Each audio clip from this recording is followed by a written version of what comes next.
Hello friends, welcome back to our channel Only Excellence. So we are back again with the Hindu 10 words for 5th September 2020.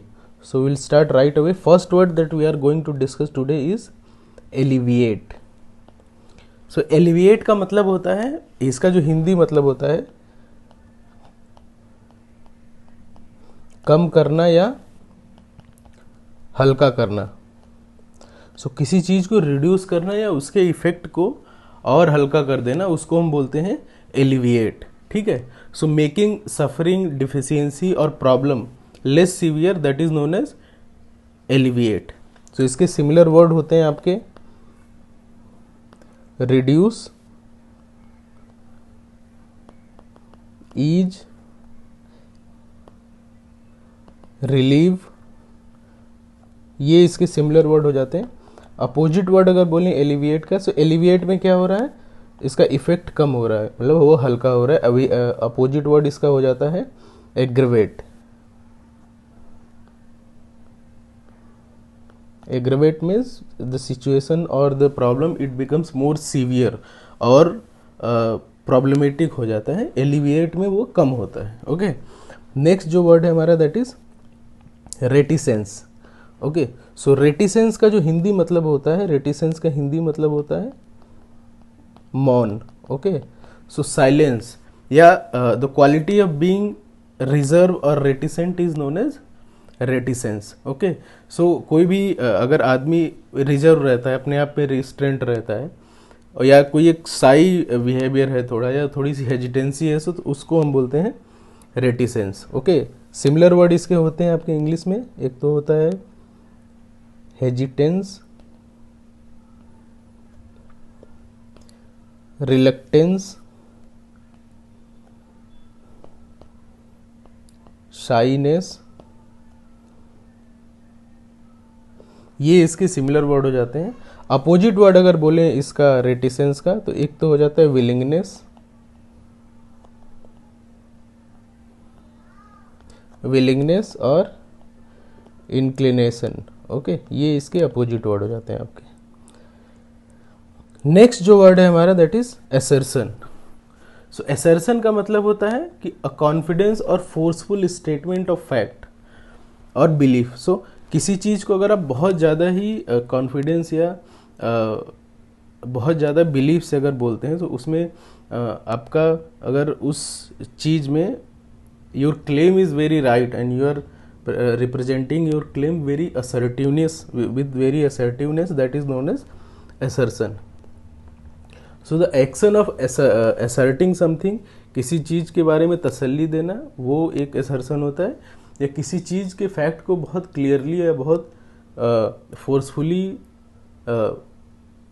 बोलना या बताना, उसको भी assertion बोलते हैं. सो इसका सिमिलर वर्ड होता है आपका इंग्लिश में डिक्लेरेशन, स्टेटमेंट, क्लेम और कंटेंशन. ये इसके सिमिलर वर्ड हो जाते हैं आपके असर्शन के इंग्लिश में. ठीक है. नेक्स्ट जो वर्ड है हमारा दैट इज वेल.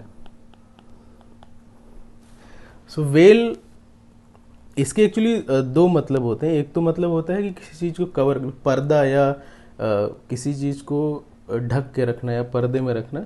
दूसरा मतलब होता है उसका, एक होता है अप्रत्यक्ष, किसी चीज़ के बारे में इनडायरेक्टली कुछ हिंट करना. तो उसको आप डायरेक्टली नहीं बोलना, उसको इनडायरेक्टली अगर उसको हिंट करते हैं, तो उसको भी हम बोलते हैं वेल. सो ये जो वर्ड है नाउन एंड वर्ब दोनों सेंस में यूज होता है. ठीक है. इसके सिमिलर वर्ड हो जाते हैं आपके इंग्लिश में. एक तो होता है इन्वेलप,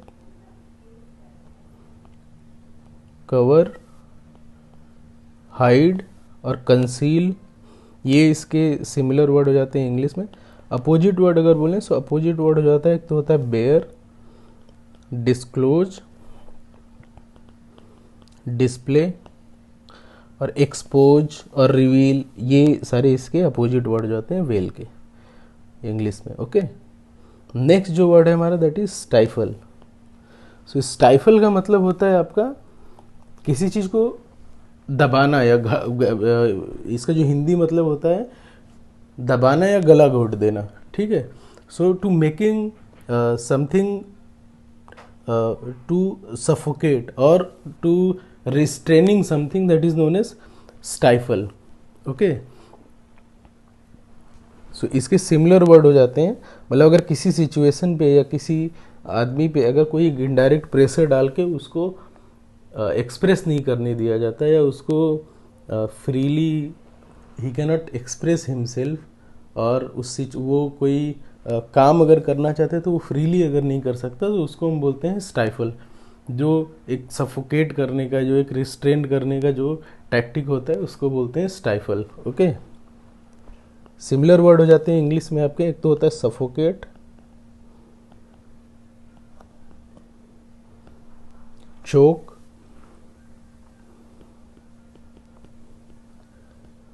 सप्रेस, रिस्ट्रेन. ये सारे इसके सिमिलर वर्ड हो जाते हैं स्टाइफल के इंग्लिश में. हिंदी वर्ड मैंने बताया इसका दबाना या गला घोटना. ठीक है, नेक्स्ट जो वर्ड है हमारा that is ratify. So ratify का मतलब होता है समर्थन करना या पुष्टि करना किसी चीज़ की. सो टू अप्रूव और सैंक्शन समथिंग फॉर्मली और to confirming something, that is known as ratifying. एक तो ये मतलब होता है, दूसरा ये मतलब होता है किसी ट्रीटी या कॉन्ट्रैक्ट को फॉर्मली साइन करना है, फॉर्मली उस एग्रीमेंट में इंटर करना भी रेटिफाई होता है. सो इसके सिमिलर वर्ड हो जाते हैं, एक तो होता है कन्फर्म, दूसरा है इंडोर्स,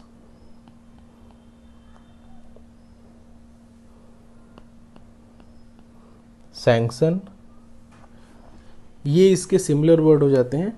अपोजिट वर्ड अगर आप रेटिफाई का बोलें तो अपोजिट वर्ड होता है, एक तो होता है इसका रिजेक्ट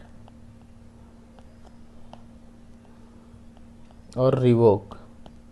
ये इसके अपोजिट वर्ड हो जाते हैं रेटिफाई के इंग्लिश में. नेक्स्ट जो वर्ड है हमारा that is pertinent. So pertinent का मतलब होता है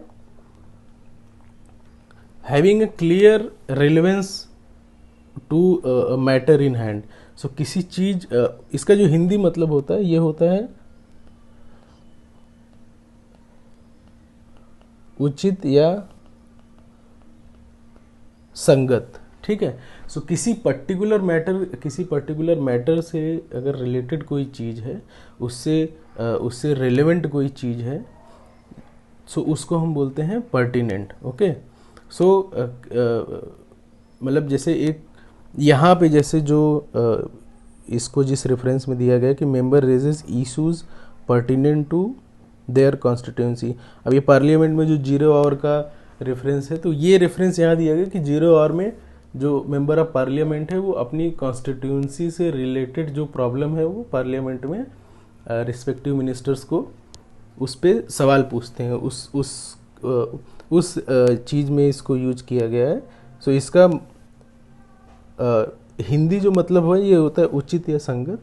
सिमिलर वर्ड अगर इंग्लिश में बोलें तो हो जाता है इसका रेलेवेंट,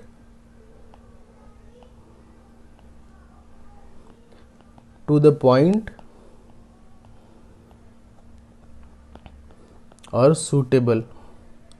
ये इसके सिमिलर वर्ड हो जाते हैं. अपोजिट वर्ड अगर बोलें तो अपोजिट वर्ड होता है, एक तो होता है इररेलेवेंट और इनअप्रोप्रिएट.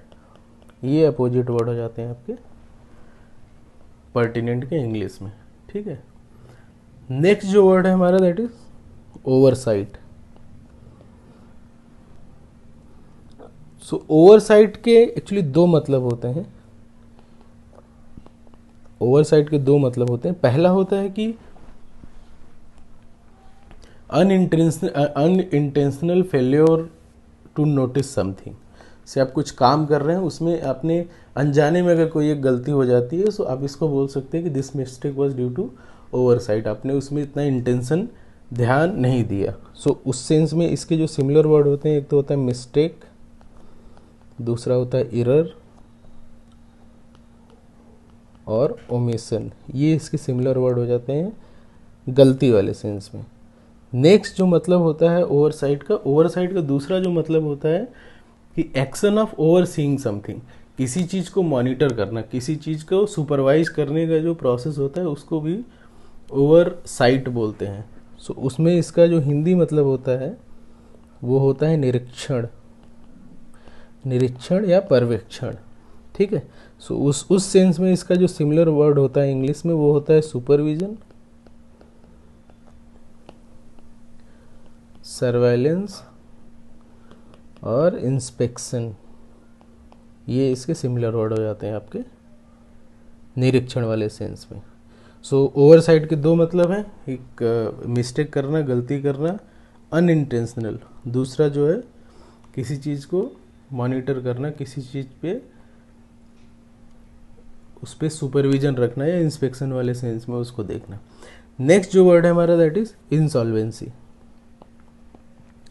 सो इंसॉल्वेंसी का जो हिंदी मतलब होता है, इंसॉल्वेंसी का हिंदी मतलब होता है दिवालियापन। सो दिवालियापन क्या होता है? दिवालियापन होता है कि इनएबिलिटी टू पे डेट। सो किसी से अगर कोई आदमी कर्जा लेके या कोई इंस्टीट्यूशन या कोई कंट्री या कोई कुछ भी एक संस्था, आदमी या देश अगर किसी से कुछ कर्जा लेके उसको पे करने वाले पोजीशन में नहीं है, मतलब उसको उस कर्ज को वो वापस नहीं कर सकता, पे नहीं कर सकता, सो उसको आप बोल सकते हैं कि वो इंसॉल्वेंट हो चुका है या इंसॉल्वेंसी वाले स्टेज में है। सो उस इंसॉल्वेंसी का जो सिमिलर वर्ड हो जाता है इंग्लिश में, एक तो है bankruptcy,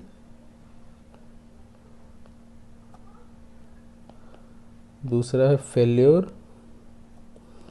third one is ruin, ठीक है। अपोजिट वर्ड इंसॉल्वेंसी का क्या हो जाएगा? जस्ट आई एन हटा दीजिए, solvency is the opposite word of insolvency, okay.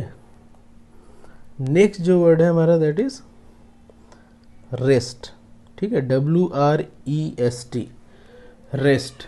So rest का मतलब होता है कि forcibly pulling something from someone's grasp, ठीक है। सो यहाँ जैसे जिस रेफरेंस में यूज किया गया है कि ये मेंबर ऑफ जो मेंबर्स हैं उनको उनके बारे में ये लिखा गया कि they need to wrest back their rightful role in our democracy. जो भी 0 आवर पे जो डिस्कशन को कैंसिल करने की जो बात चल रही, तो उस सेंस में भी है कि किसी के ग्रास्प से अपने हक को छीनना, that is known as rest, ठीक है। रेस्ट ये इसी वर्ड से रेसल निकला है, कुश्ती वाला जो वर्ड होता है रेसल, रेस्ट से ही निकला गया है, ठीक है। सिमिलर वर्ड इसके इंग्लिश में हो जाते हैं रेंच, स्नैच, ग्रैब और सीज, ठीक है। सो किसी की पकड़ से किसी चीज को छीनना, किसी की ग्रास्प से उस चीज को वापस लेना, that is known as rest, ठीक है। आज सो ये रहे आज के 10 वर्ड्स हमारे। आप वीडियो को लाइक कीजिए, हमारे चैनल पे सब्सक्राइब कीजिए। Thank you so much for watching.